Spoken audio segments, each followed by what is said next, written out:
I'm Steve Mortensen, and with me today is John Sullivan, the co-director and executive producer of 2016 Obama's America. John, many have claimed that the film contains serious factual errors.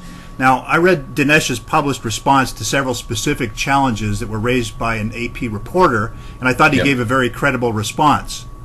But what I'd really like to know is, when making the film, how important was factual accuracy versus telling the story with a certain narrative flow? Well, no, you want to present the facts accurately. Anytime you're in a documentary situation, because you're dealing with a reality-based genre. This isn't a fictionalized film like The Dark Knight or The Avengers in that sense. And, people are tuning in because they're looking for not only the narrative flow, the story flow of something, but they're looking for the factual information. So for us, the facts were very important. If you look at that AP article, that's really an op-ed or an opinion piece masquerading as a fact check. One of the key things I'd like to distinguish on that is they never contacted any one of us on the team to discuss the piece they were writing. They never asked us for a transcript of the movie so that they get their facts right. They actually misquote the movie in that. And then if you look at all the other quote-unquote facts that they put out there, they're really opinion pieces by the writer. We didn't say enough about the deficits under Bush. We didn't say, didn't kind of distinguish between what President Obama is doing against Iran, which he's not doing. We said he's not doing anything significant. He has done some stuff. He's collected some signatures at the UN, but and some light sanctions. But he's not done anything significant, which we'd say. So there's a lot of things in that are just opinion from the writer themselves, and we're not, actual fact checks. There's no facts in dispute. They try to bring up the Winston Churchill bus, and they actually draw from the White House blog story that the White House put out that was shown to be inaccurate. So, we're kind of saying we need to fact check the fact checkers with this AP story. What do you think might happen then, John, if the fact checkers spend as much time digging into the little-known aspects of Obama's past as they do trying to disprove or discredit statistics and observations? Well, I think, one thing we wouldn't have had to make a movie.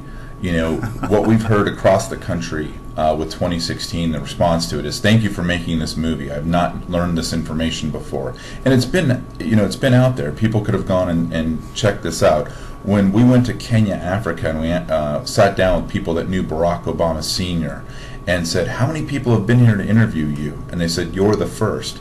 That's when we realized we were really onto something, that nobody had been there to do these interviews. Nobody had done the background checks on this. We still don't have the president's college transcripts or his college thesis and things of that nature. There may be nothing in them. There may be completely benign. But at the same time, I think as American people, we like to see transparency. And when we don't have that or don't feel the facts are being reported to us, it just raises serious questions. Absolutely. Well, hindsight being 2020, given the film's dramatic success and people's reactions to it, is there anything you might wish to change in the film to more effectively tell the story, if you could kind of do it again? I don't. I'm really proud of the film that Dinesh and I have made. I'm very excited by the response we're getting out there. We deal with two very significant issues, I think, out in the future. The film's called 2016 for a reason. As we look at President Obama's past to basically discover what would be the future under a second term into 2016. And we deal with foreign policy issues, particularly the Middle East, and we deal with the debt issue and what that might look like. So, there's a lot of facts and little things here and there I would love to kind of go into, but as far as a film goes, I feel like the film's very complete. It deals very even-handedly with everything. It's factual.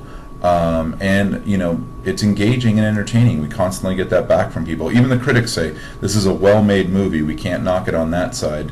They may not like the content of it, but they appreciate it for the movie-making aspect of it. So we're very proud of 2016 and the impact it's having in the national conversation. Well, John, the film certainly strikes a nerve and stimulates further discussion. Maybe that's part of its appeal. No, I think it is. I think people, we're getting reports across the country. People want to sit in the theater and just talk after the movie. which is not your typical response. We're also getting, spontaneous applause and standing ovations, and You know, you even got one report of one guy running down to the front and singing "God Bless America" after it was over. Also of another woman who had voted for President Obama in 2008 just weeping and saying, "What have I done to my grandchildren? I voted for this man." So we get a very cross and broad response to the movie, but the big thing is people are talking about it. And we know they're talking about it because the strongest thing out there on the advertising front is word of mouth. And we're hearing constantly, I'm inviting 10 friends this weekend, I'm inviting 5 friends, I took my family, I paid for all my family to come and see it. So we know people are talking about it, and it is raising the dialogue. Fantastic. Well, John, thank you for joining us this morning. Oh, absolutely, Steve. Thank you for having me on.